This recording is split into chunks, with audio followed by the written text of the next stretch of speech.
welcome back to our channel. So today in this video we are going to discuss about how to create sales report in HubSpot. So without wasting much of our time, let's get straight into the video.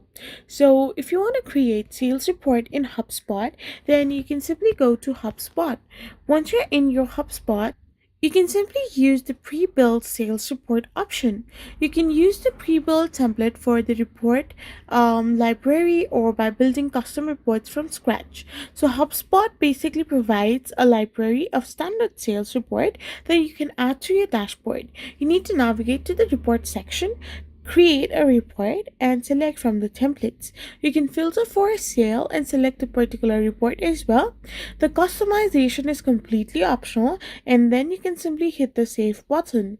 So once you save the button, once you hit the save button, you need to name your report and choose whether to add it to a specific dashboard or just your report list.